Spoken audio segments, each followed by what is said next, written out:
down and listen to records. Smell the cover, read all the verses. Tell me about your favorites on Vinyl and Vision.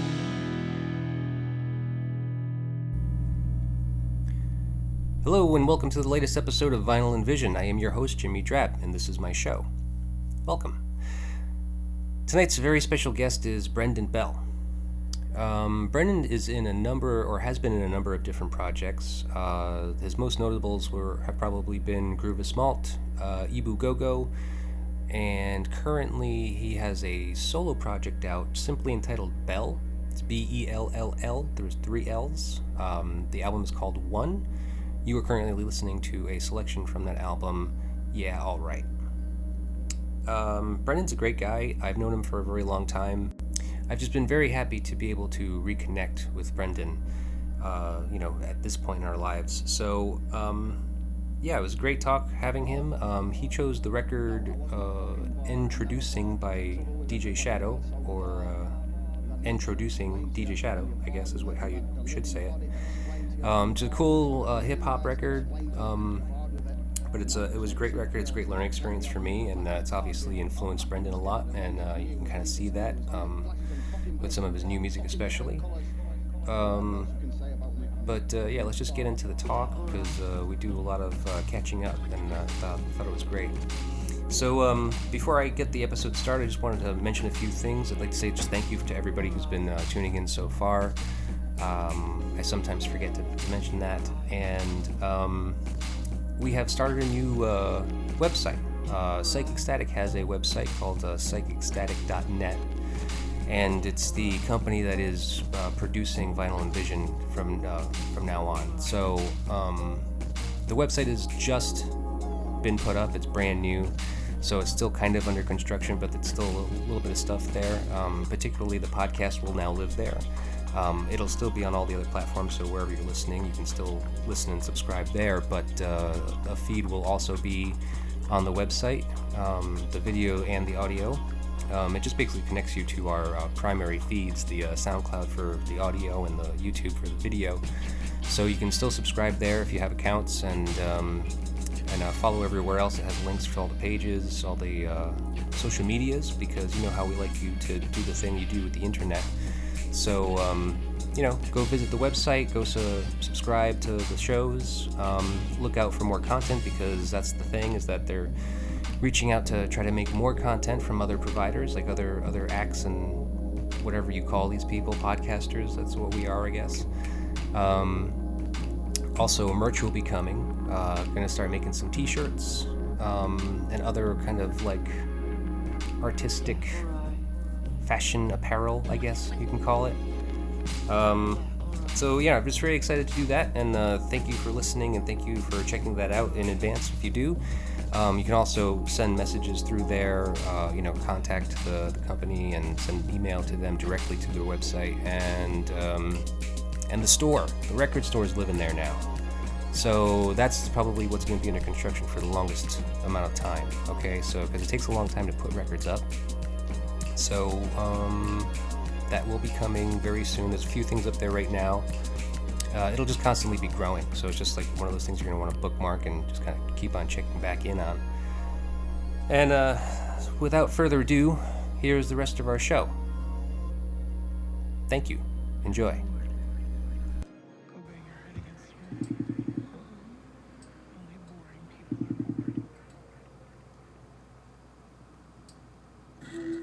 Hey. Yo, man. What's going on?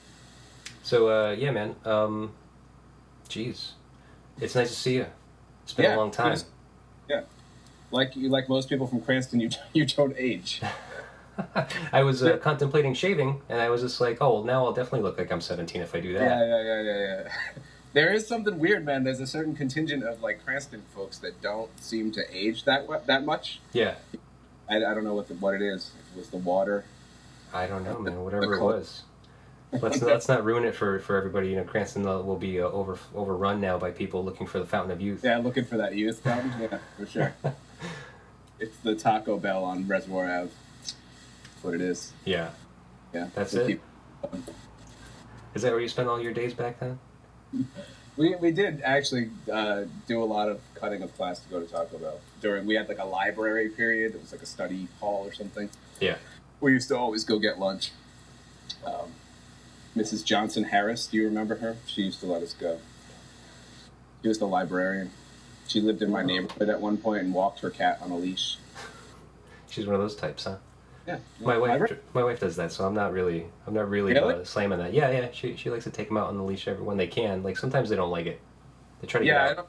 I don't know if this dude would go for it. I'd like to try though. Go for it.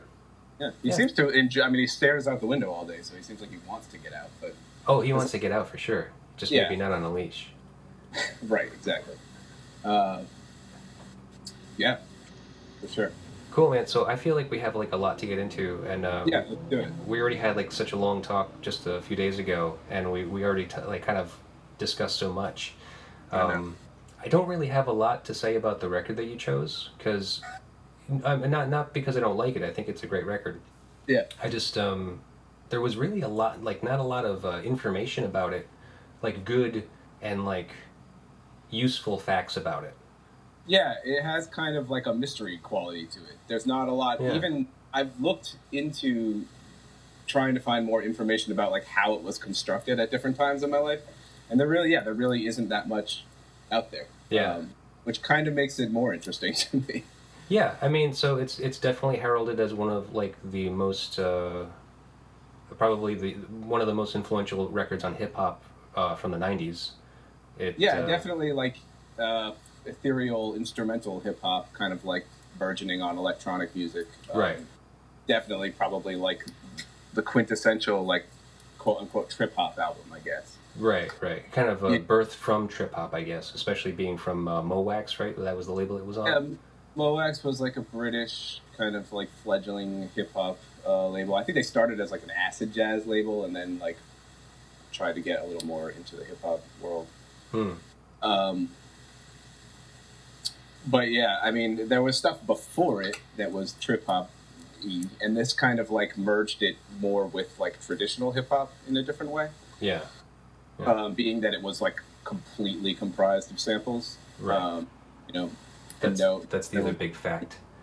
Yeah, right. It's a pretty big feat, especially when you listen to it. Like, there's a lot of stuff that you're like, really? Like, all of this is put together from just samples? But right. Well, I mean, it's not. I don't think that it's hard to fathom, because I mean, sampling is just basically taking little pieces of recorded music already, right, and then just kind of like reworking it into some different type of music. For sure. Different style or just another different composition altogether. Yeah, I think it gets more impressive when you start combining like 10 albums or something in 1 2-minute part or something, pieces from that. And it sounding like a cohesive piece of music, Right. But he came more of like a hip hop background, which is different than I think some of the other artists in that genre of the time. Yeah. I think he was more firmly in like making beats for rappers, as opposed to making this like other mood music or whatever. And then he just ended up doing that, Yeah. So do you know a lot about his history? Like, or have you been a big fan for a long time, or? I think I mentioned it to you before that like this is really my only DJ Shadow kind of thing. Like, this is the only record I really ever got into by him, and it's not because I have listened to other ones. It's not that I don't enjoy them. It's just that like this was enough for me. It was like he kind of did what he does at his best almost, and I it's kind of mean of me to not care, I guess, about anything else. But this one does it for me, and I kind of feel like I don't need anymore. Right. As an artist, that's a horrible thing to say, because I would never want someone to be like, oh yeah, this dude made one record in 1996 and that's all I never ever need to hear. Right. Well, a lot of people would probably agree with you. So I mean, it's not like it's, and I think that from what I've heard of him say himself, it seems like that's a widely like generalization that happens for him. Like most people feel like that record is probably the only record really worth listening to as well. And Yeah. So I'm sure that hurts his feelings a little bit too. But yeah, no, I think it took him a while. Like I've read some interviews with him, and I feel like he did kind of have a chip on his shoulder about that for a while, and then kind of like eased into it. You know, we get wiser as we get older. Yeah. And he's appreciative of the fact that this hit so hard for so many people. Right. You know, and he still has a viable career, so it's it's fine. Yeah, for sure. But as far as like his background, I mean, I know he's from the Bay Area. I don't really know that much else. Yeah. Oh, yeah. Not too much worth getting into, really. I mean, like, so I did hear some interviews with him where he kind of described like how he first met his longtime visual partner. I think it was the guy from Meat Beat Manifesto. I forget his name, Jack something. I don't know much about that collaboration. Yeah, but that was like back before he really started doing anything serious and before probably this first record. Right. But yeah, like I said, not too much really that I really felt compelled about. That I was just like, yeah, this is totally interesting. We got to make sure to mention this. But I told you I could have picked like a million albums. No, but I like that. I mean, I like that you chose this record because, frankly, I mean, I haven't really spoken to you in so long that I just kind of became more obsessed with the idea of like, oh, well, what the fuck is Brendan doing? Because, like, I generally have been kind of interested in like kind of seeing what you've been up to, so because we knew each other back in high school when you were first in Gruvis Malt, when you first started up that band, and but then from there, let's do a quick recap. You got into. I guess it was Johnny Classic and the Classic Johns first. Yeah, Gruvis Malt was like a thing for about 10 years. From high school to about 2005 is kind of when it really dissolved. On our last proper tour, I think we were opening up. Well, it wasn't our last tour, but our last like big tour. We were opening up for Sage Francis. We were his backup band and his opening band. Oh yeah. So it was really like intense tour every night. There was a built-in crowd and audience, which was really cool, and it was really great to kind of be in a backup band. It was really fun to not have to be center of attention, just kind of like backing up someone who was the center of attention, which was a good experience. But during that tour, I had this Game Boy with me, and I had bought this cartridge. It's called Nano Loop 2.0 at the time. There's probably a 3.100, I don't know. But it was this guy in Germany kind of like hacked into a cartridge so that it tapped into this actual sound chip within the Game Boy. So you could manipulate the actual sounds like from the sound chip, and you could create all your own sounds, and then it had like a 16-bar sequencer, and like it was 4 tracks, 16 bars, and you could kind of create these loops, and then within that there was like this kind of a grid of, I don't know, 60 or so like loops, and you could kind of like, then you had to play it with the buttons and stuff to kind of like compose it as you were going. Right. So on that tour, that's like how I was keeping occupied. I was just like making this weird Game Boy music.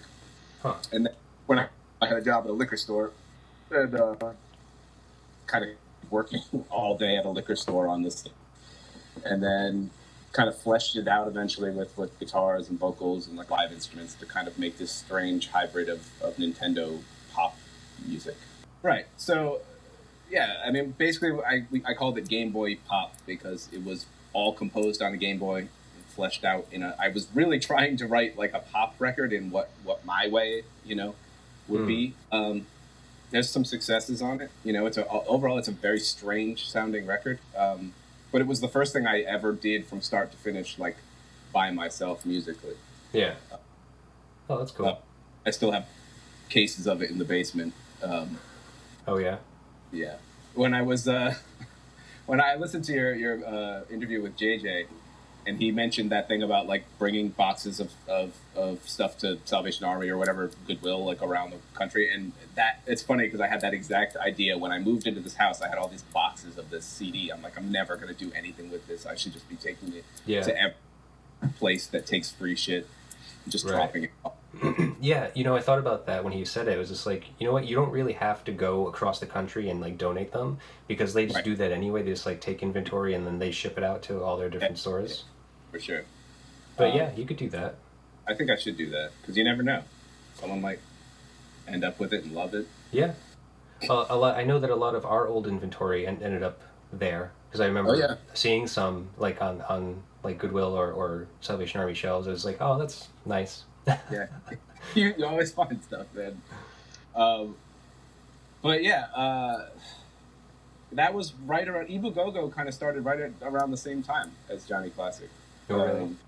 2005, 2006. It was like both those things kind of happened as Gruvis Malt was dying. It's like we were all kind of finding other places to put our energies into. And Ebu Gogo started basically just as an offshoot of Gruvis Malt. Like it was with two guys from the band.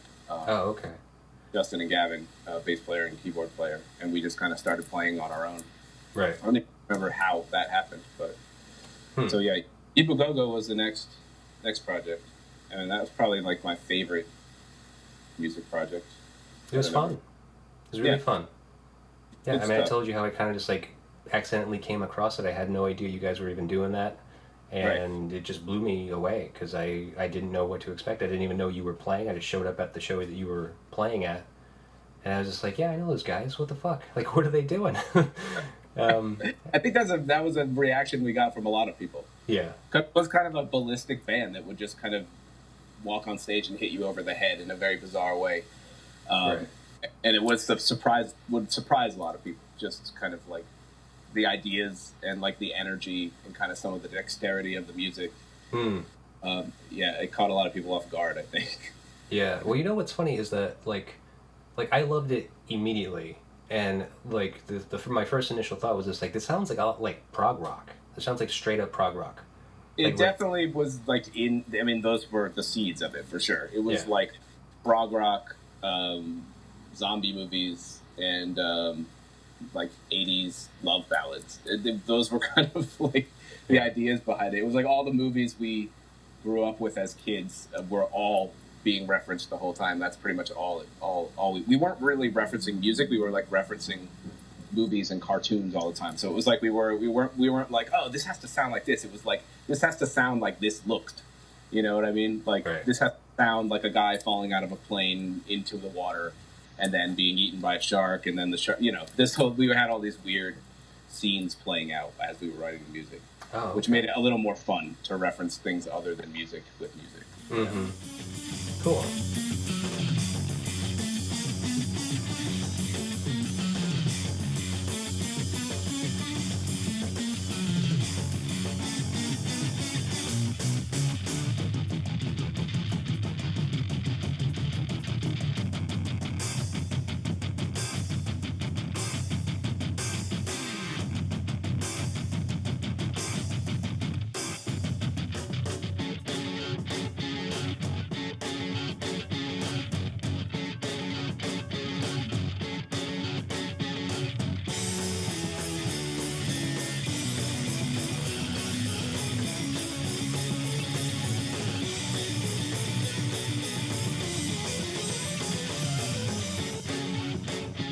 So when I thought it was prog rock, now it's actually not too far from some of Gruvis Malt's like influences too, because like listening back to the old catalog of Gruvis Malt stuff, I was just like, yeah, this has got a lot of prog rock in it too. It's just not like that kind of heavier, harder edge that something like Ebu Gogo was more like, you know?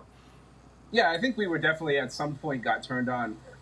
Gruvis Malt was kind of weird. It's like we changed our influences so much. We were just always looking for some new thing, and it just, because we were all listening to a million things all the time, and we kind of worked as a democracy, it was kind of like a failed experiment all the time. Like I'm not saying we never did anything good. Just that it was a struggle because everyone had their say, and the final product ended up being this kind of amalgam of all this, everyone's taste all at once. So it was kind of like we needed a leader, I think, is what it was. But we refused to have a leader, you know? Right. It was almost, it's like when people try and pass a bill in Congress or whatever, and it starts off with good intentions, and then everyone puts their stamp on it until it's not at all what the original intention was. Right. Yeah. Yeah. Well, I mean, I think that worked for you guys. I mean, because the music was definitely eclectic for sure, and I thought actually from an outsider's perspective, that's what you guys were going for. I think it kind of was. I mean, Mr. Bungle was definitely like a huge influence on us in the beginning, and that forever, and that kind of style of like, oh, it's ska, oh, it's funk, oh, it's metal, like just that kind of like changing all the time, or changing with the, one song a million times. Right. That's definitely there, to a lesser extent maybe in our music, but yeah, we did some good stuff. We were too young to really like figure out how to harness like what we were good at, I think, is the problem. We were given a lot of opportunities, and like at each opportunity we looked at you in the face and we're just like, we know better, which is, that's what young people do, some more than others. Yeah. Well, it's funny. It's funny to hear you say that, because I always felt like your music, even in Gruvis Malt, even like the first recordings you did, were so mature.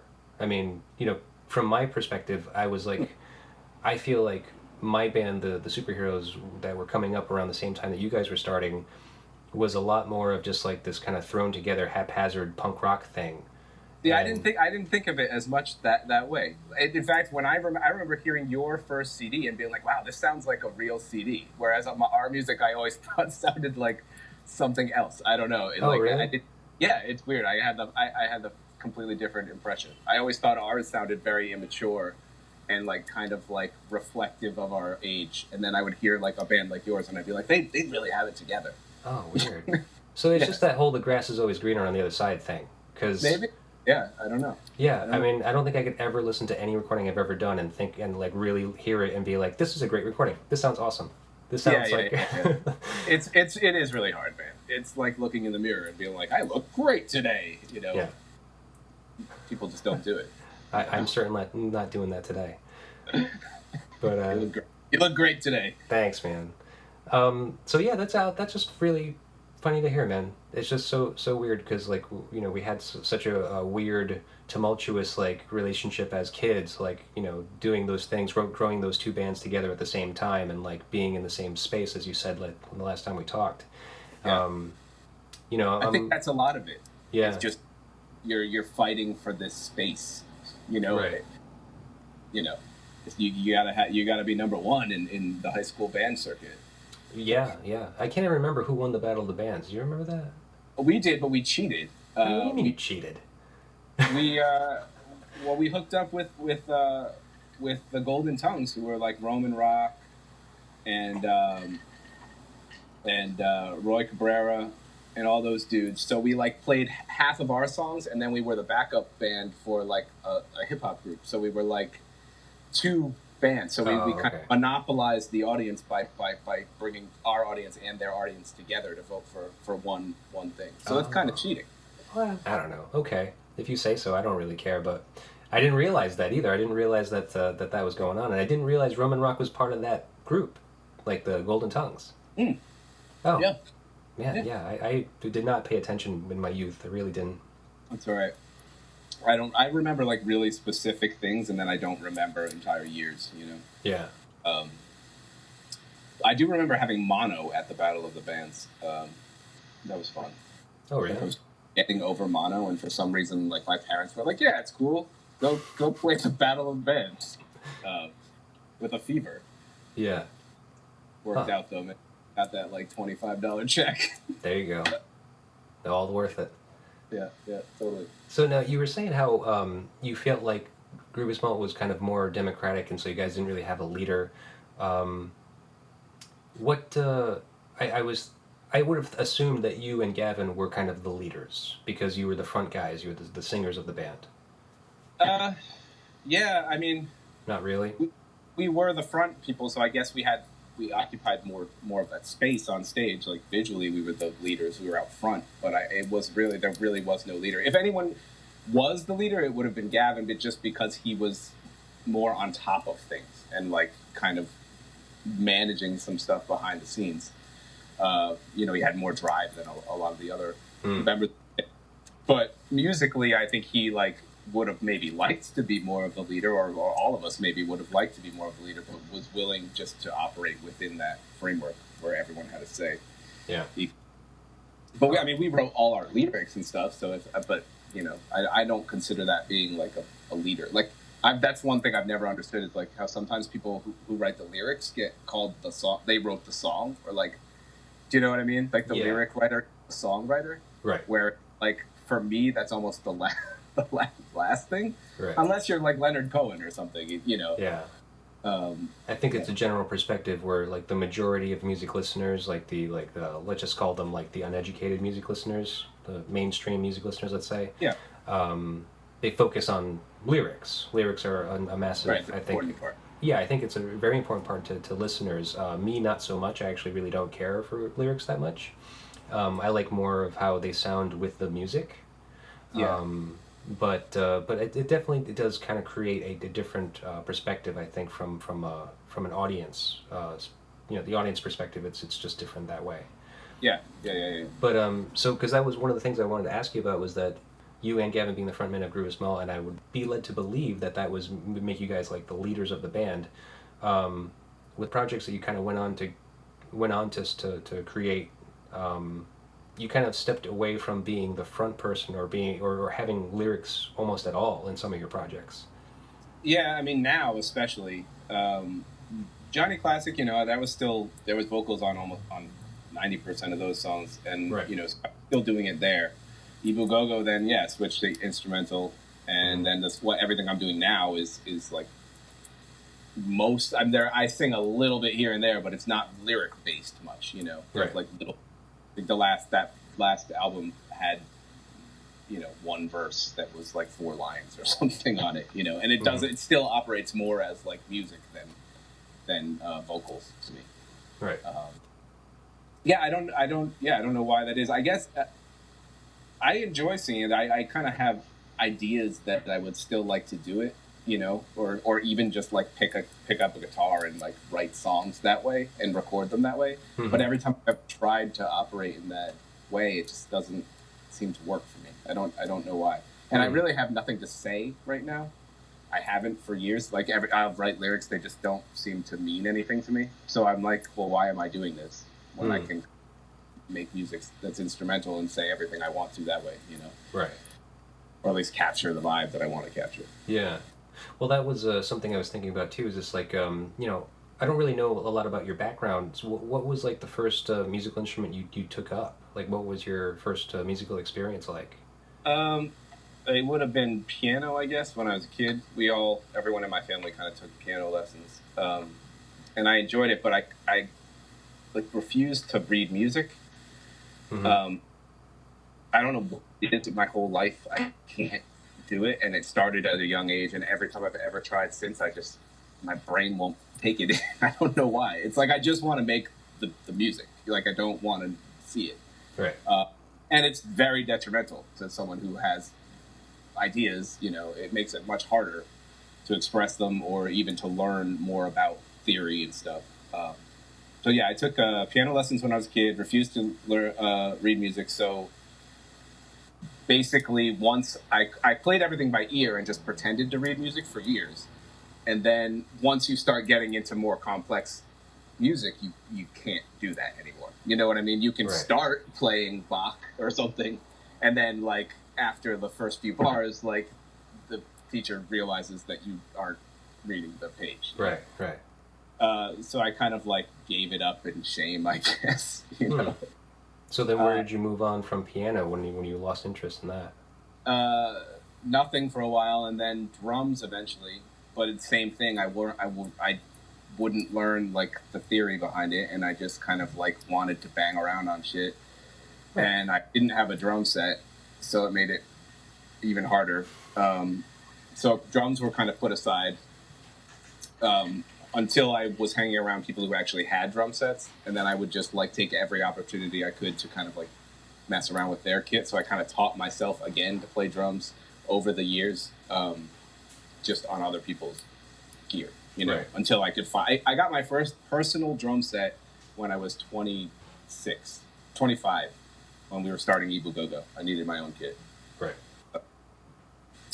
When you become the drummer, you kind of need your own set. Yeah. You finally need your own kit. You can't play on everyone else's. But along the way, I also learned guitar and bass to some degree. I'd say that bass and drums are like my main instruments. They're the ones I play the most. But also, I play guitar and keys and whatever. I can get a sound out of whatever you hand me.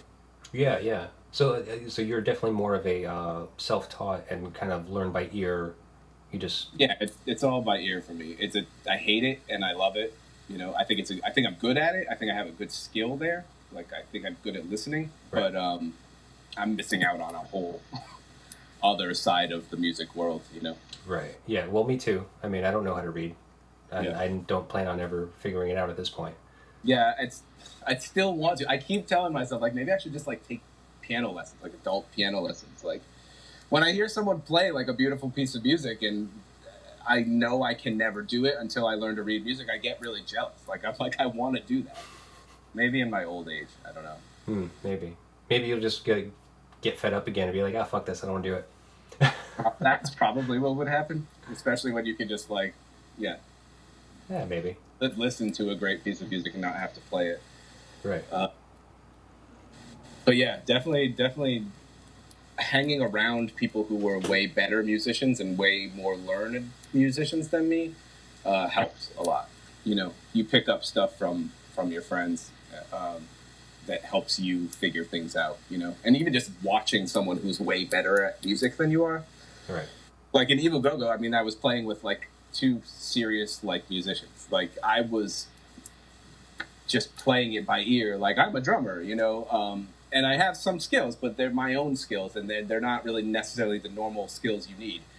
And I'm playing with Gavin and Justin, who are just like these amazing taught musicians. Yeah. And, it made me way better at music, just to be playing with those guys. Right. So I always think that's important. That's why I never practice by myself. I only practice with other people or play with other people. I don't feel like I gain anything when I practice music by myself. Although you probably do. I just personally don't do it. Right. Right. No, I hear you. It's just not as kind of lucrative. It doesn't feel as good to not have anyone to bounce an idea off of, or kind of like, have someone to kind of give some feedback or just work with and throw out some ideas and mess around like that. Yeah. I think it's some people, it's like being an athlete or whatever. Like to be like a great baseball player, you have to hit a ball 4,000 times in a row every morning. You know what I mean? Right. But like I don't want to sit down at a drum set and just like do like little fills with my hands for 4 hours, to get the right motion so I can do it like whenever I want. It just doesn't interest me. It's awesome when people can do it. I kind of wish I had that part of me like working, but I'd rather just like not play for a year than play for an hour with someone and like have created like a little piece of music. Right. Yeah. You know? No, I don't blame you for that. That sounds normal. But no, the one of the things I want to get into with you for a little bit before we start getting into the album was what was your musical experience like growing up? Like, what was the first album you ever bought?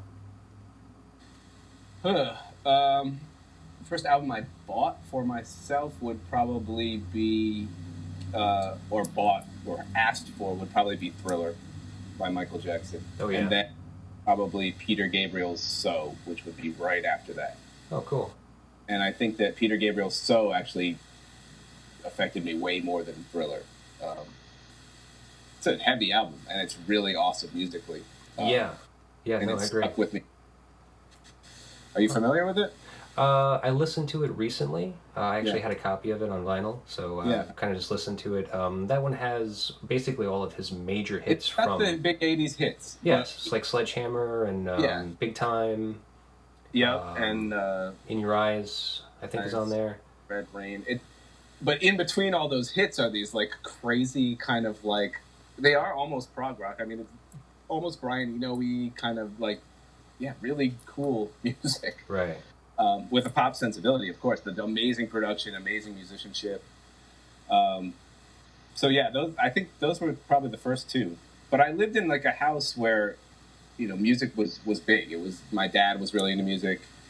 My sisters, I have two older sisters who were very into music.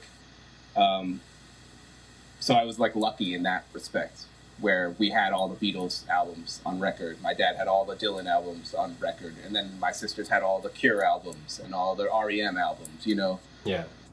So that stuff was always around, Mm-hmm.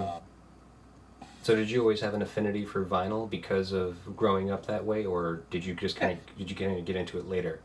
To a degree, I've always had records of some sort. Like I was never a huge collector. I just always had them because I would go to Salvation Army and I'd be like, "Oh, this looks cool," or whatever. Or I had some from when I was a kid, or I would have some hand-me-down records or whatever. Yeah.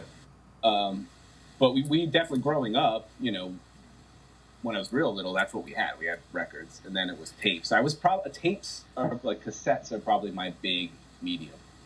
Not now, but growing up, I mean, that's what I listened to. Like Yeah. I burned through like 10 tape Walkmans every year. Just like 24 hours a day, like rewinding tapes and killing each Walkman. I think the DJ Shadow record I probably bought on cassette. I think the first copy I had was cassette. Oh, okay.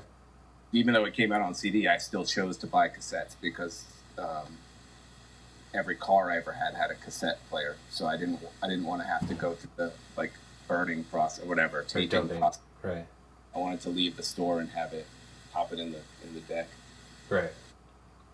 But yeah, I definitely always had records, and I think as more of an adult, I started like kind of filling out the collection. Or once I started sampling records too.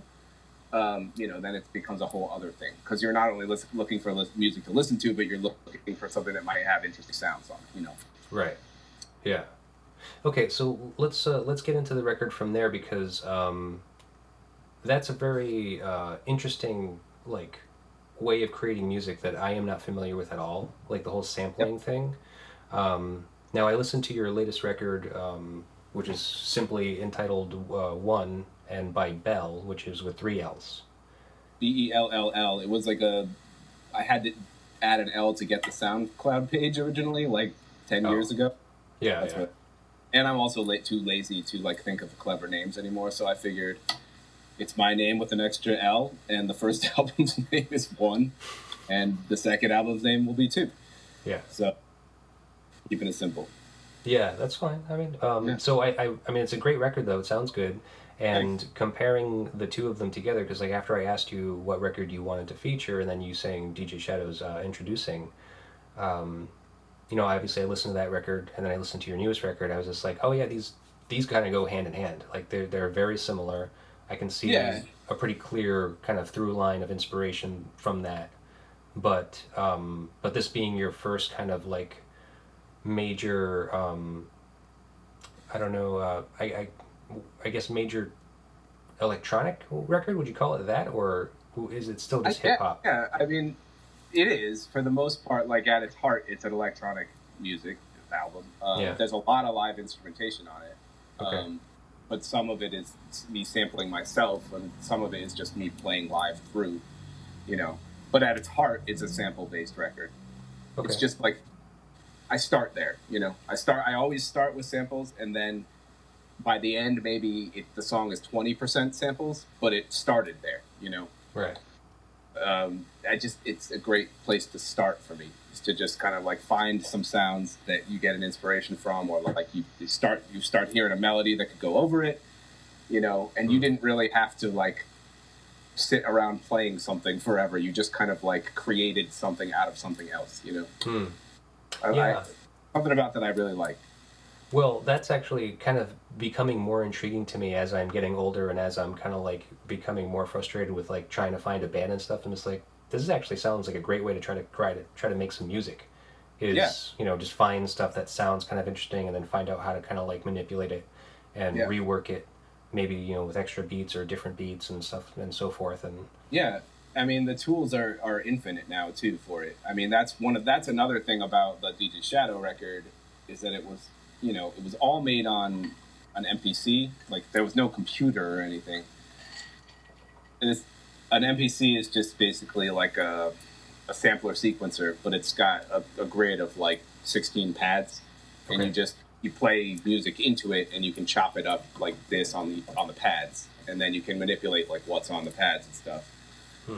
But it's a very interesting way to make hip hop. He does it in a different way. A lot of times, like a hip hop producer will sample it in it, so it's like on beat. You're sampling it like this, so then you can kind of reconstruct music in a different form, but kind of at the same in the basic form it came in.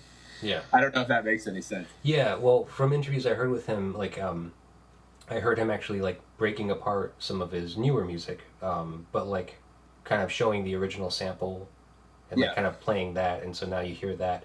Now, this is me without knowing the song, so he's just basically playing the sample. He's just like, when I first heard this is kind of what I wanted to use. This was the base for me to kind of draw from initially, and then, you know, plugging it into, I guess now he uses computers to kind of help compress and clean up files and stuff like that, and then kind of build from there, you know.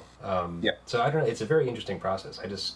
It definitely is intriguing to me at this point. So well, yeah, and as a record collector, it's really interesting as well. Like that might interest you even more, because part of what I really enjoy about sampling is once you kind of get into it, you're looking for samples. You're also kind of like interested in what other people are doing. So you're looking at their music and you're trying to figure out where they got their sounds.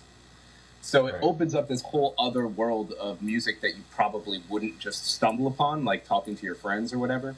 You know, a lot of it's obscure stuff, rare stuff from other countries.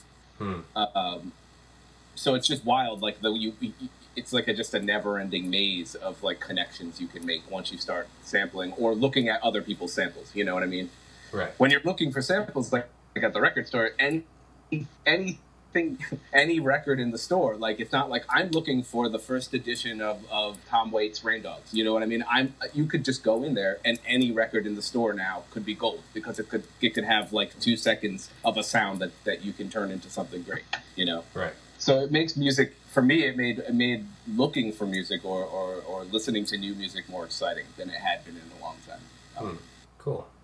Yeah. All right. Well, let's get. This record was a big part of that. Absolutely, I can tell.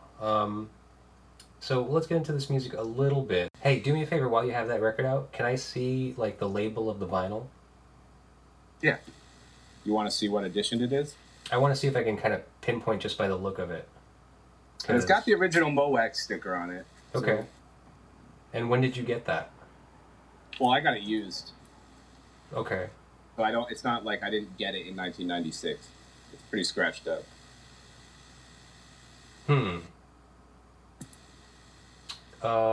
Based on the label, does it say like made in the UK or Europe? This one says manufactured in the US. It does? Okay. So that's that's a later pressing? It could be still from 96. Hold on, but I just want to... It looked like the first original pressings were from like the Europe and UK. So yeah, that it could just be Like it could still be from 96, because there were a couple of pressings from the US. It makes sense that they would start in the UK and see how it went, because it was.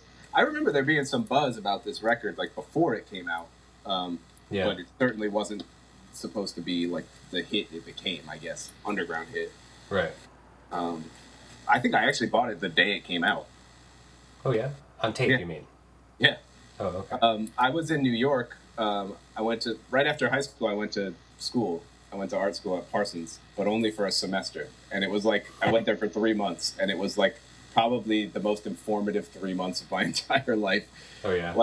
It switched on so many things in my brain that I just never like kind of forgot certain things.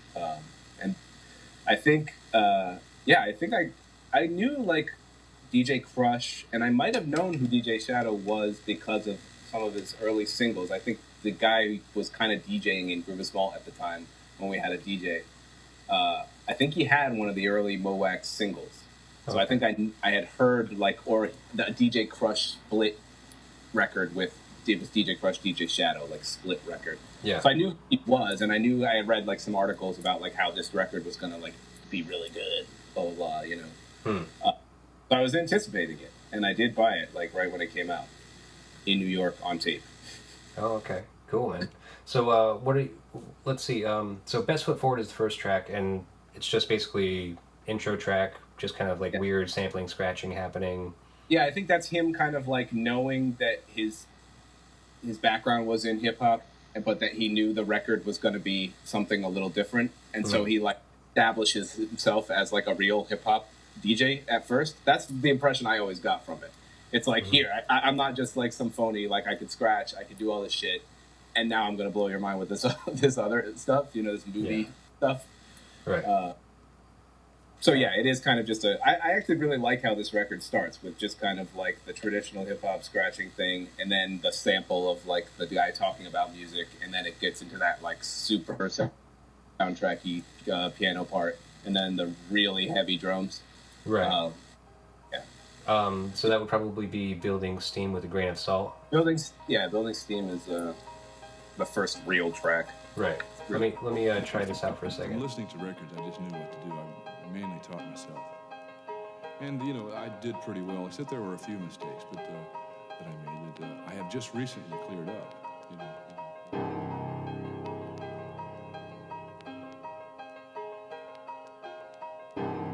I'd like to just continue to be able to express myself as best as I can in the instrument. You know, I feel like I have a lot of work to do still. You know, I'm a student of the drums, and I'm also a teacher of the drums too. Very Exorcist-like, you know. It's kind of got that like Mike Oldfield, or what's his name? Myers, kind of. Yeah. Oh, the guy who wrote. What is that? Oldenfield? Is that the guy's name? Fuck, I can't remember his name. I've been saying his name all day today. Like, but yeah, it is kind of like that. Yeah, or like the Halloween theme song. Like Tubular Bells. So right. So I forget what his name is. Yeah. So yeah, it's kind of got a slight kind of horror movie feel to it. It's a little eerie, but then I think after those drums come in, it really kind of like changes the vibe of it altogether. Yeah, and those drums are just so hard. Like I love the sound of those drums. Like the first time I heard it, I was really not expecting it to be that like big. Yeah. Like I'm just wondering if there's something like because in your music process now, it seems that like from the vibe of the newest record, it's definitely a much more hip hop, more ambient, almost more electronic-ish.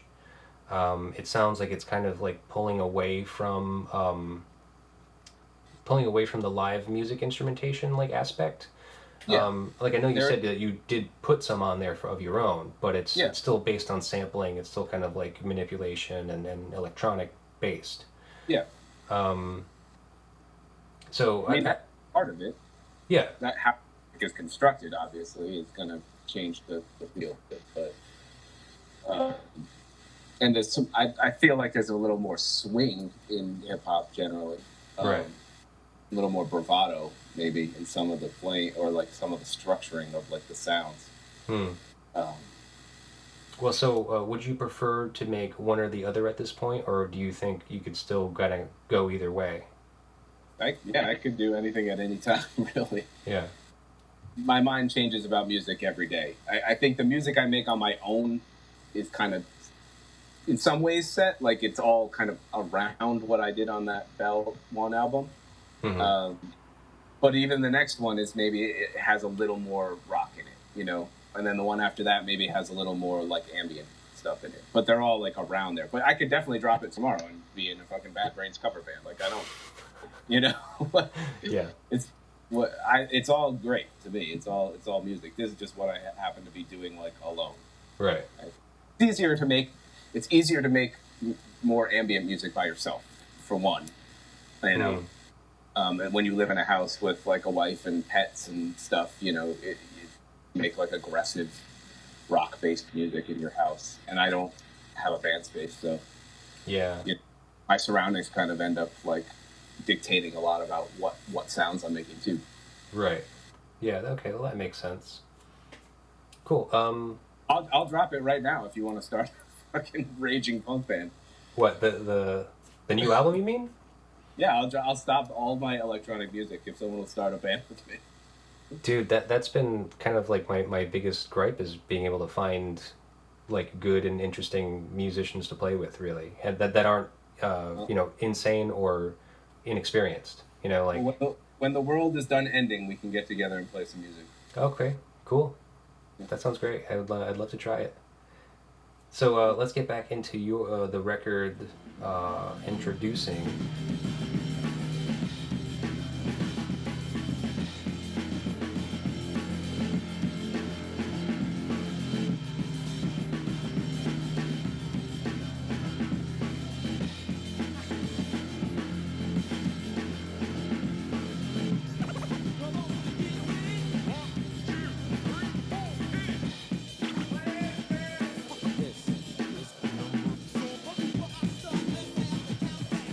big drums, Right. kind of like distorted synth kind of sounds that almost mimic guitar. And that is what, legitimate trip hop music, would you say? Like that kind of... I don't know. Chemical Brothers were more on the like electronic side of the spectrum. Right. Trip hop I think of more as like Portishead and Tricky and Massive Attack. Okay. Like more very British. You know, Chemical Brothers were British, I think, but they were more electronic. They definitely had elements of hip hop and breakbeats, but they weren't like trip hop. Okay. Cool. Yeah, like I said, this album is so weird to me. I mean, like, I like it. I've been enjoying listening to it. I just feel like you said to me the other night, how it all kind of sounds like one track to you. You just kind of just listen to it like straight through, and yeah, it kind of just seems like when you were saying something about song titles or whatever, and I was like, I don't think I know any of these song titles. Like, I kind of know them. You know, I know there is a song called Changeling, but until like yesterday when I kind of looked it up, I didn't know which one that was. Right. It was kind of all like an album I would put on in the background and just like draw or paint or whatever, and like it was definitely like a mood music album that you just put on and it kind of like fills the space for a while. And songs do kind of blend into each other on it too. Like there's some songs where you don't really know if they've ended or started, you know. Right. My favorite song of the album is probably the next one after Number Song, Changeling, which I just mentioned. That's why you mentioned it. That's probably my favorite one on it.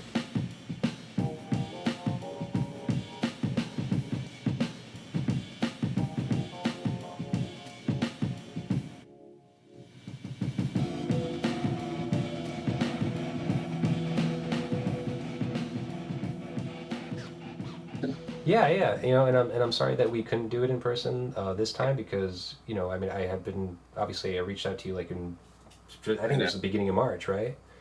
It might have been earlier. Because then, like, shortly after we kind of like were figuring out a date, was just like, oh yeah, the world's ending, so we're just. It was literally like, yeah, I think like 2 weeks after we were like figuring it out. I think it happened. I'll talk about another record in person. Okay, yeah, for sure. Hey, by the way, so I went out one night to go see Triangle Force. I ran into this guy, and I can't remember his name for the life of me right now. I was going to start this off by saying, like, I heard this rumor, and yes, it's a rumor. That's great. I'm so glad it's a rumor. Because this guy told me that he died. And I was just like, what the fuck do you mean? Because Eric, I actually have met on a number of occasions, and I got to know him, like, pretty well, because, like, he would always, like, I'd always run into him. Huh. Like, out on the town, like, just, you know. Yeah, he was out for a while. He was the Mr. Party guy for a while. Like, yeah, and so was I, so... Yeah. We always ran into each other, and we got along great. Yeah, he's a good guy. Yeah, but he's still alive. Good. I'm glad to hear. He did actually get COVID-19, but he didn't die. Oh, really? He's in New York. Oh, Jesus. And so, you know, I mean, a lot of people in New York got it. But he's okay. I talked to him the other day. He's alive. Good. He's alive. Cool. Glad I cleared that up. Yeah. Well, next time you talk to Eric, let him know I say hi, because... I will. You know, I kind of dropped off.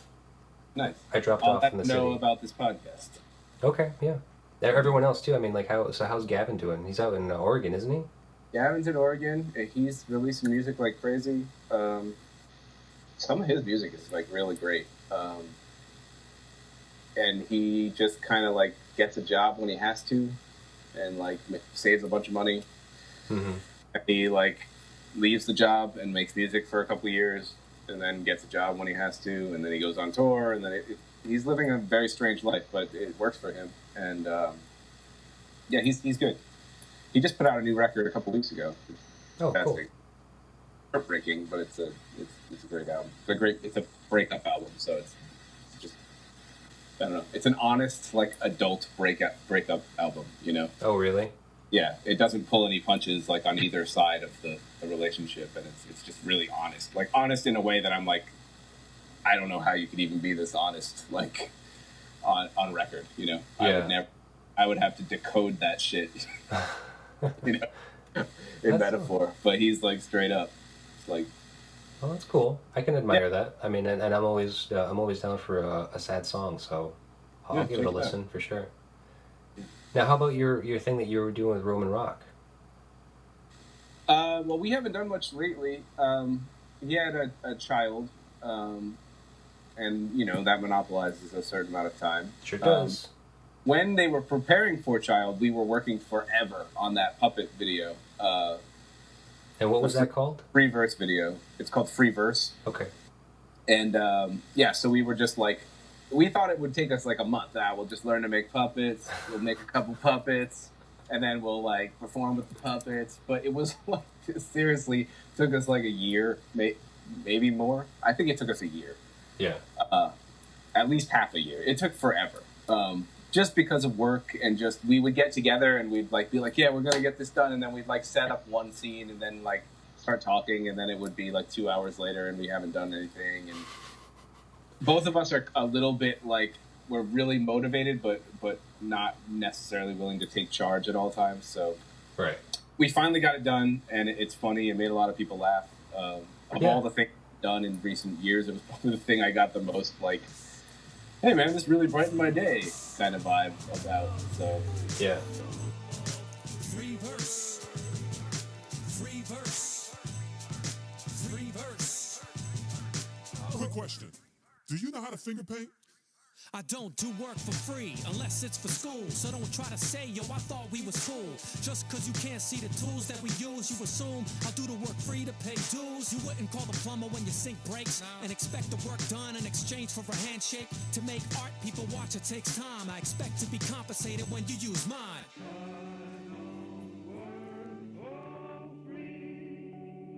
it was worth it. That's cool. Yeah, no, it's a great video. I watched it. Thanks. It's something I need to share with my kids, see what they think of it. Because my whole family actually liked your new record. Oh, nice. Because I put it on in the car as we were taking a drive. And my oldest kind of reacts to music. Like, he won't say he likes it. So if you put something on, you just kind of have to see what he does with it. Read him, yeah. Yeah, so I was driving, but I could kind of like get a little bit of the movement in the back, and I can kind of catch some movement going on, some like, Nice. Rhythmic moving. I was just like, what's going on back there? You digging the music? He's just like, yeah, it's good. Nice. I'm like, okay, cool. Like cringing and like hitting the wall, like. Yeah, well, I've it's not the first time I've said it, but my kids don't like music like that. I don't know what's going on with them. That they don't really. At all? As much as I play music around the house, and not even instruments, I mean like just putting music on all the time, like they never ask me about what I'm playing. They never ask me like, like, can I play something, or can you put something on for me, or can you get me something?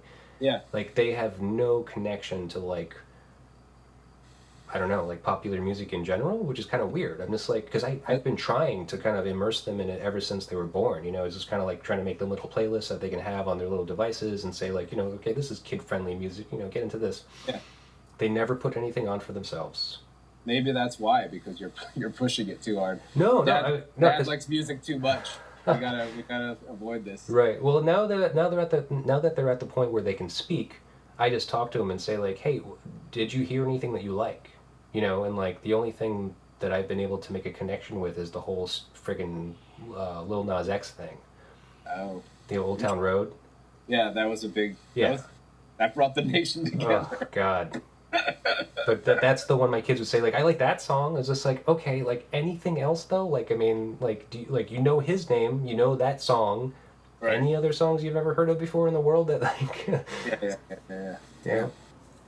Yeah, I wonder how. I don't have children, so it's really hard for me to even like fathom like my child not liking music, like something that means so much to me, like having no interest in it.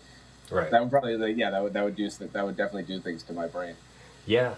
I mean, like I don't push it on them, but I just try to get a vibe. I'm just like, what what are they interested in? Video games.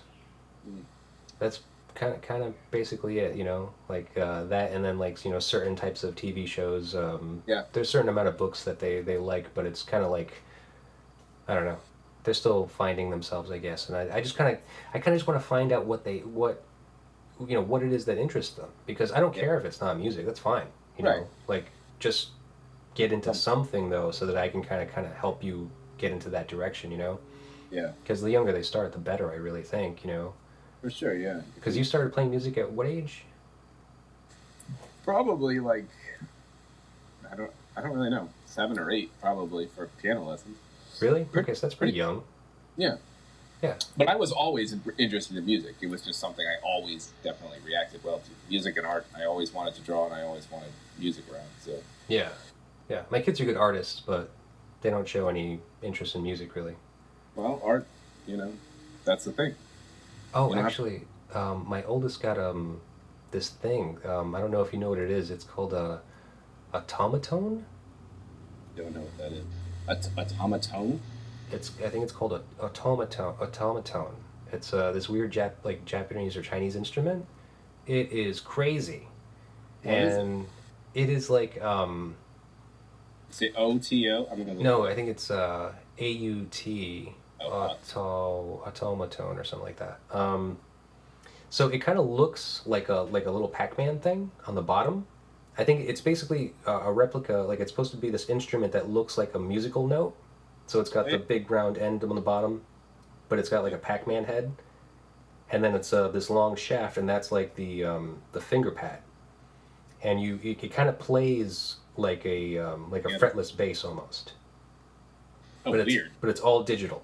So you squeeze the fucking Pac-Man's head to kind of open up its mouth, and it kind of like the sound comes out of there. Yeah, so it's a cross between like a theremin and a stand-up bass or something. Kinda, yeah. It's weird. So it goes like that kind of stuff? You can do that, but I mean, you can also just like, finger notes and then like, play whatever. And if you look it up on YouTube, there's like some guy that does a bunch of different like song covers using that instrument. I gotta get this thing. It's only like $30. Yeah, it's not bad. Yeah, you get the biggest one because there's a couple of different like sizes. If you get the largest one, it kind of has a couple of different sound settings. Maybe I know what my next album is going to be played on. Yeah, actually, it probably would go. It would go along well with the Johnny Classic thing, I think. Yeah, for sure. So I was playing around with that for a little bit, and so we had a little jam session with that. I played a ukulele, and he was playing his automaton. There you go. And so that was the breaking of the ice as far as music is concerned. So hopefully we can try to do a little bit more of that. You just had to find the weirdest instrument to possibly like learn. I had to wait for them to fucking create it. I mean, like, Yeah. I don't even know when that thing kind of hit the market. It's bizarre looking, man. It is. It's very bizarre. It's. Yeah, I'm gonna do more research on that. Okay. Yeah, look up the songs on YouTube, and you can kind of like hear what people can do with it. I mean, it's pretty miraculous, I think, as far as that, like a single instrument creating all of these like different sounds and so affordable. It's like that's one of the weird things. Like we grew up at a time where everything was so like music making was so like cost prohibitive, and especially recording it. Like think about how hard it was for us to like record an idea. Like when we were working on it. I would do like pause tape things where you're like you have two tape decks or whatever, and you like play something into one, and then like you kind of pause it and play, and like so you're looping it in one, and then you try and play over it here to get like some weird 2-track action going on. Right. Recording two things into another boombox or something. Yeah. Like, and now you just have a computer. The fucking computer comes with all the shit you need to make like literally a professional. People have made albums in GarageBand, that have made millions of dollars. And yeah, it's great. I'm glad kind of we had to struggle so much, but I also am very jealous that kids have it so easy with like that stuff. I mean, they have it harder in a lot of other ways, but if they want to make music, it's pretty damn easy. Yeah, no, they don't struggle at all. That's the dilemma of the new generation is that they get everything instantaneously. But that is the struggle. Is that Fuck it's all that. there. That's not a struggle. Existential like problem, I am going to ship my kids off to another country to let them see, some true struggling, see what it's like. You still have some Bolivian connections? Oh yeah. Yeah, there you go. Even if I didn't, I'd be like, that's where you're going to go. Yeah. You'll figure it out fast. Did you spend time there when you were a kid? I know your brother did. Yeah, right? my brother spent more time than I did. It was really weird because they like all of my brothers basically left the house at once. I have 3 older brothers and I'm the youngest. So yeah. My oldest got this girl pregnant and he ended up living with her, so he moved out. My other brother, who's a year older than me, Oscar, got a girl pregnant and my father shipped him away. to Bolivia for the remainder of the school year, and Wow. then the following school year he actually went back to this school in Bolivia, and the last brother in the house actually joined him for his final school year, Javi. Yeah, I remember that Right. specific. So that last year, they both left at the beginning of the school year, and I was going to school by all- myself. I was all alone, and it was tough for me because I didn't realize that I actually loved my brothers at that point. Yeah. Like the Oh, first day was great. I was just like, hey, I don't get beat up or tight tees anymore. This is awesome. And then like I was like, oh, I'm completely alone. This sucks. Yeah, that's So I went out there in like February, and it was great. It was a great experience. So I only spent like 5 months, I think. yeah. But the school we went to was amazing. The kids we met were amazing. There were all these kids from all over the world. It's an international school. Nice. And we got to play some music out there, which was weird. Like, What was weird about it? Just because we weren't very experienced. Like we were very, very new to learning, especially me. And so we were just playing covers, just popular music from the '90s at that time. We played at a indigenous farmer's wedding by accident. how by accident? Because my grandfather owned land in the countryside, and so he would take us out there like for weekends, which is the worst thing in the world. It's like, you want to talk about roughing it. It's like there's no electricity, like adobe huts, that type of thing. Picking fucking potatoes on a mountain. Right. Yeah, not great. But so we were invited to this person's wedding. These farmers, campesinos, and they had a band playing, like what you can probably imagine of what a band might be playing in the countryside of Bolivia. And my grandfather, what's that? More traditional music than what you guys were about to do? They were doing some covers too, but it was definitely like that style of music, the kind of mariachi-ish or like kind of cumbia cueca, Latin music. And yeah, my grandfather for some reason was talking to some of the people like in the band or something, and it was just like, hey, my grandsons play music. You're like, can they?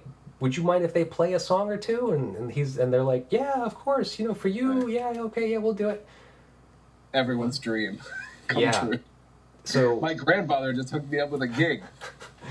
and we have to play the songs that we know, which at the time were like, I think maybe we played like Soul to Squeeze by the Chili Peppers.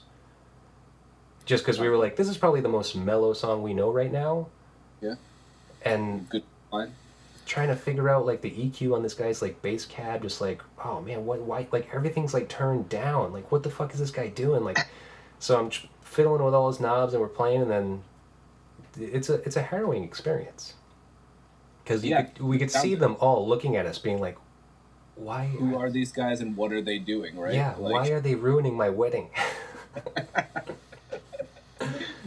But it's cool. I mean, so you never got to do any international gigging or what? Did you? No, it's like my biggest kind of regret. I really wish we could have done that. I mean, I've been overseas a couple times in my life, but like not in that way. I feel like if you're in the right band and the right international tour, it can be a lot of fun, even if you're roughing it.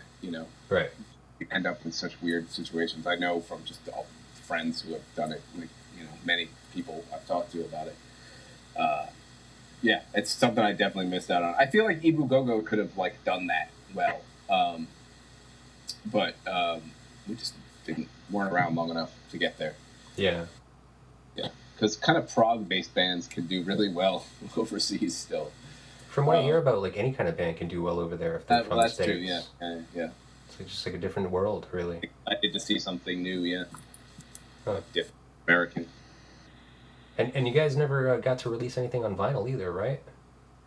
No, I really wanted to do some of my stuff on vinyl, but just the cost. I'm It's not expensive. making any money off the stuff, and I'm not putting much into it.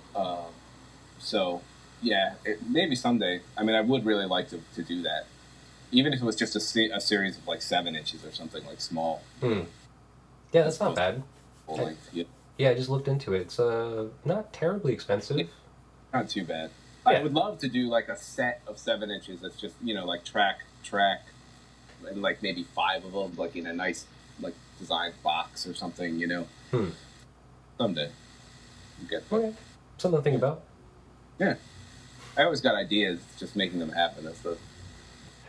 So one other thing I was kind of curious about, like, what did happen with Gruvis Malt? Like, why did you guys disband?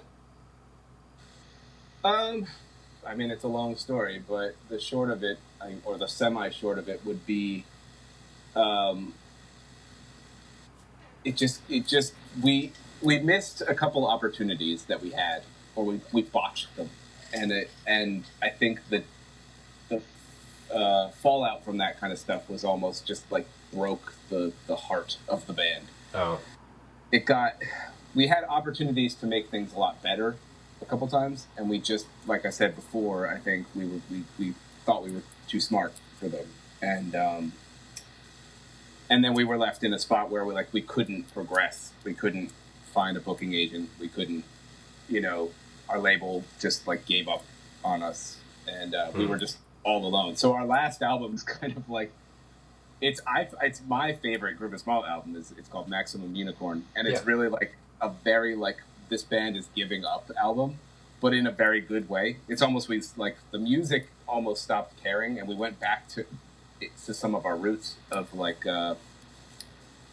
it's a little more aggressive and a little more playful. well, you have that whole book theme too, which makes absolutely no sense on purpose. It was almost like trying to tie. We thought it would be funny to make like almost like a faux concept record that like a reason to tie all these disparate songs together, but it ends up not making any sense at all, which it doesn't, and it's fine, but it's funny.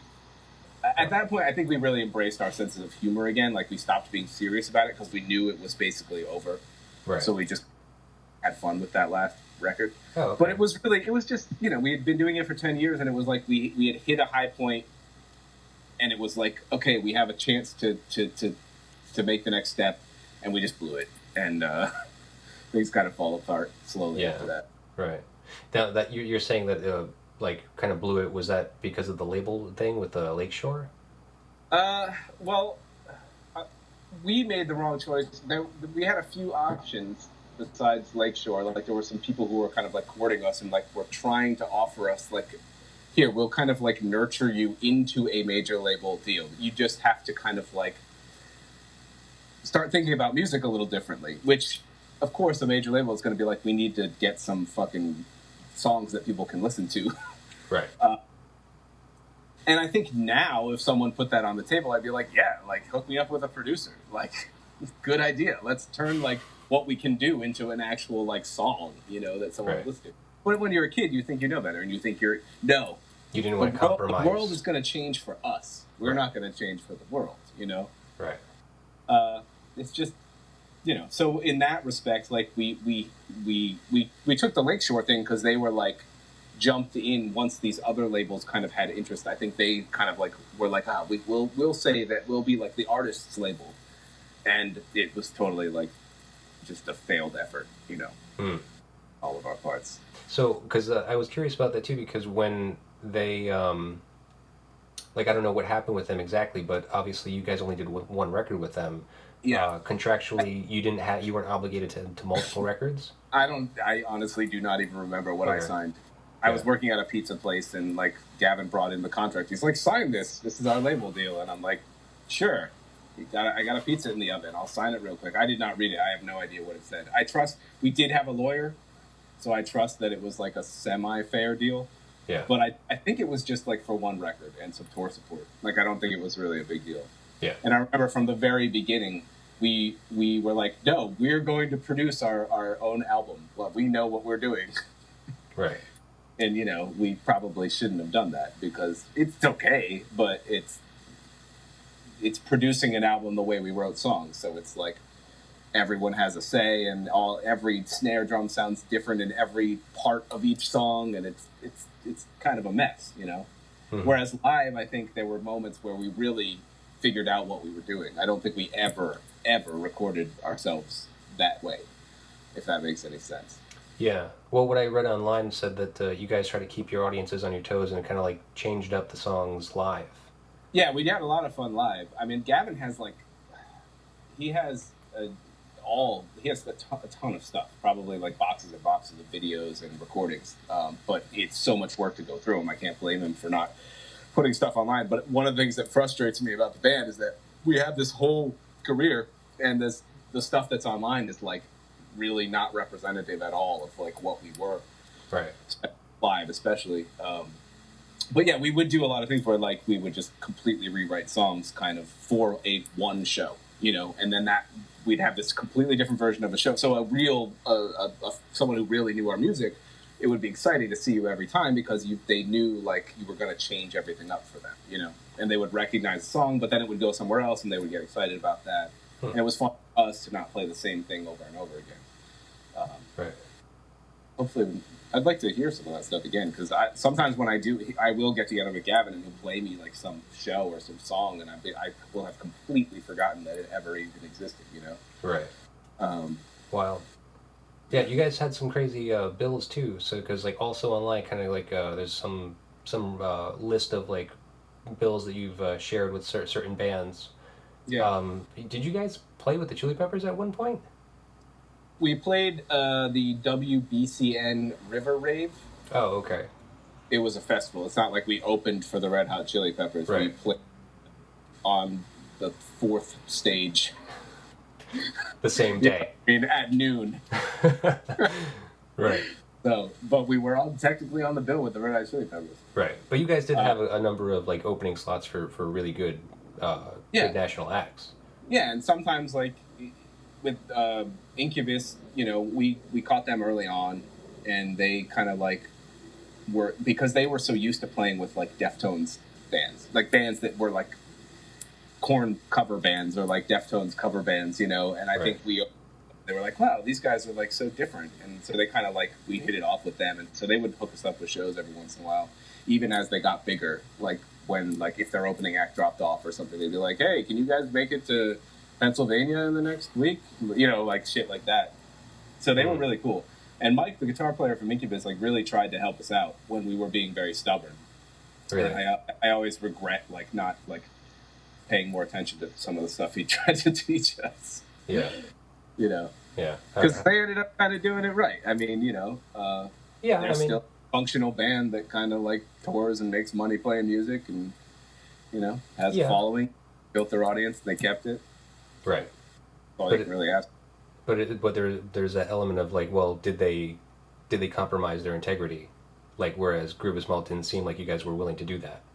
I think that's maybe. I mean, I don't know, because they were really, when we met them, when they were kind of transitioning from like more of a heavier, weirder band into kind of like a little bit more of like a pop or like songwriting band. Yeah, it was right after the SC. Like it was legit. Like they wanted to do it. Like it wasn't like they were compromising themselves. Like they wanted to be a pop band. They realized it was fun to write songs with like a guitar player and a singer, and then like bring that to the band and kind of, you know, work on the composition with everyone. Which was the exact opposite. You know, everything we thought we knew about music. Well, you guys just did it a different way. That's all. Yeah, we did it a different way. And now you had your own style. Designer, lawyers and shit. Yeah. Yeah. Eric's a lawyer, by the way. Did you know that? No. Yeah. What kind of lawyer? He's actually a decent lawyer. He's decent. Oh, well, that's good. He helps out with landlords and shit. Like I don't know what exactly it's called. Like real estate law, But on the side of the tenants. Oh, okay. Like public interest law or something. You know, it's something somewhat noble. You know. It depends on what side of the fence you're on, really. I guess it does. I think it's noble. Sounds noble. No, I do agree with that. I'm just saying because I used to be a property owner, so you know, okay. Eric would be a guy I would not want to hear from. Yeah, for sure. I get it. And Gavin was having some problems with tenants recently, so he probably wouldn't have liked Eric too much either. Yeah, if you own property that you rent, you most likely run into some problem at some point. It's almost inevitable. Yeah. But I often wonder like if we've had offers to like get back together and like do a like kind of reunion show, and we've thought about it, but I can't really imagine Gruvis Malt ever getting on stage and playing at this point. Really? Not really. I just feel like we've aged out of it so hardcore. It just seems like it would be silly to me. If we really picked and chose songs, like maybe we could structure something that would make sense with our current brains and bodies. Right. But yeah. Well, I think it'd be interesting. I'd be there for sure. I think a lot of people would probably be there. Yeah, we could probably fill one room for one night at some point. Like. Right. Okay. We'll try it, because then if you see that the attention is a little bit better than you're expecting, then maybe just add on to it. Yeah, for sure. Who knows? Well, we're literally everyone is in, besides me and Scott McPhail, everyone is in a different state. So there's would not be, that's one of the main issues. It's like, same with Ebu Gogo. It's like, I would totally get that band back together in a second. But I'm here, Justin's in North Carolina, and Gavin's in Portland, Oregon. So it's like, there's no possible way to do it. It's the same with Malt. It's like 2 dudes in New York City, Gavin's in Portland, Scott's here. Just wouldn't work. Yeah, no, I guess it makes sense. So so you're working on new albums for this solo project. Let's just call it solo project, right? Yeah, that works. When I released that first Belll 1 album, it was supposed to be one of a series of, I think, 6 albums. It was all the music I started in my 30s and never finished, and I was planning on releasing it in my 40th year, and I just, blew it, and I released one, and I couldn't finish the other one. So I'm still planning on doing the rest, but it's just, life keeps getting in the way. Yeah. I was telling you, like, I had just kind of, like, gotten back into the swing, and I was, like, recording every weekend and, like, making a lot of, like, headway, and then my roof started leaking in my studio area, and so I had to, like, take my entire studio down and, like, throw it in the basement so they could repair the roof and then repair the ceiling and all that shit, which is happening now this week. It was like, as soon as you get stuff rolling again, it's like life just kind of punches you in the face. But it's okay.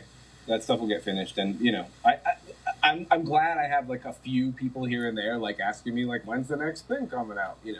It's nice, but it's not like I have people, like, banging on my door for it, so I don't feel, like, guilty about not finishing it. Right. It's more of a personal thing at this point. I really want to. I've worked on so much music that never has seen the light of day that I really just want to get it out so I can, like, start the next thing and have, like, a clean slate. That's right. more of what, like, cleaning that slate. Yeah. Hopefully, I can get that done. So, what you don't have a projected an estimated time that you think maybe the second record will be done by?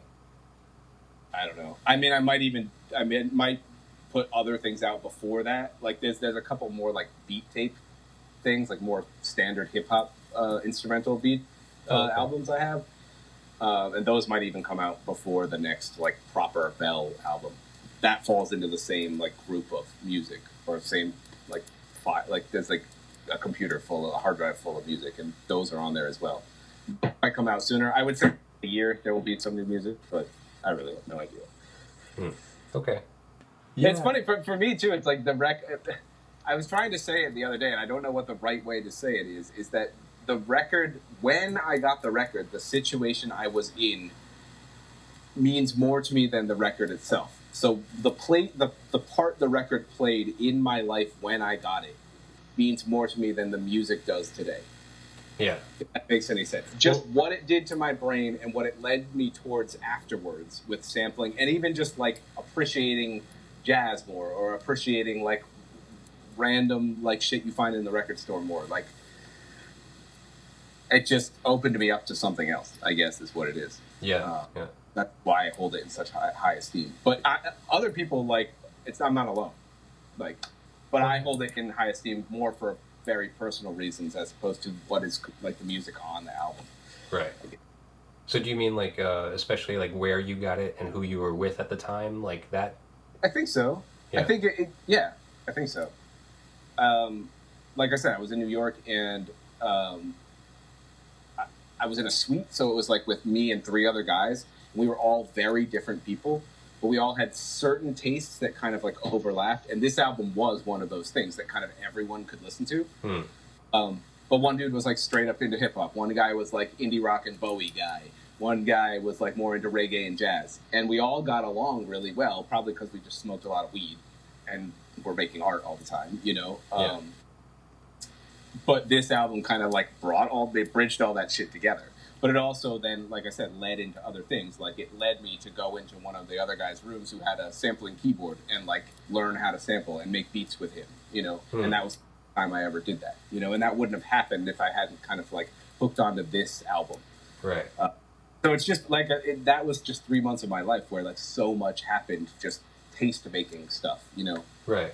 Brain switch flipping stuff that like, you know, I wouldn't know about Chicago post-rock and like Tortoise and stuff if I hadn't gone there. You know, I wouldn't know about Samande. I wouldn't know about like all these bands and all this stuff if I hadn't just been in that space for 3 months. So just means a lot to me, and this record is a big part of it. Yeah. Well, that's cool. No, I mean, you know, I think that that's a great way to like a great reasoning for choosing a record, because I understand that choosing a record is really hard to do. But even if you had said, what was the first record you bought that like changed your life or whatever, I would have 10 choices for that. You know what I mean? Yeah. No, it's really hard. With someone who really loves music, it's really hard to like focus your energy on one thing, because especially some people don't like all genres of music or something. Like I happen to like all music, and it's just I take influence from everywhere, and just so much stuff has meant something to me over my life. It's like so hard to pick a record. That's why I thought this one was cool, just because of what it meant to me life-wise and what it led me towards in other ways, you know.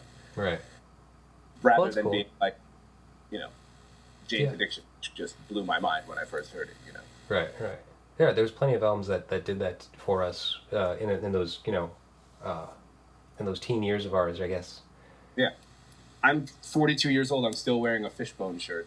The band that I liked when I was like 8 years old. Yeah, that shirt's great. I met him. It's Angelo, right? Yeah. I've met him a few times. I go see them whenever I can. They like bring me so much joy, even to this day. And the fact that they're still like going crazy out there, it's great. Yeah.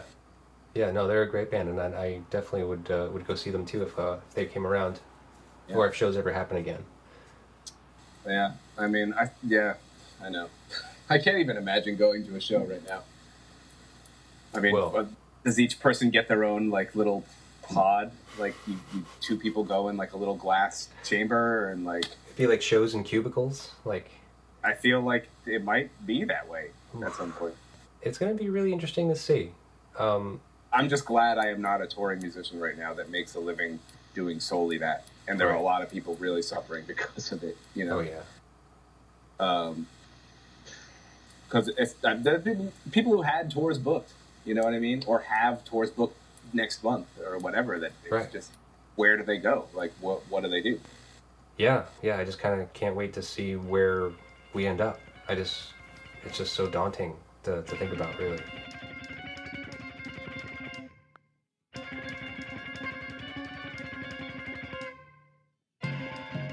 Yeah, man, it was great talking to you.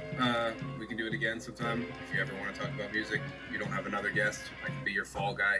I love to talk about music. Oh, yeah? Okay. Do it at any time. Well, I'm glad that we could just, reconnect, because it's just been so long, man. And I'm just happy to know that I can actually reach out to you and that you'd be willing to do that. I'm here. And if you want to play music, I'm probably here as well. Okay. I mean, that would be a great honor, for sure. Cool. I would love to. Cool, man. Well, thanks, man. Thanks for doing this again, and I'll be in touch soon. Yeah, stay in touch.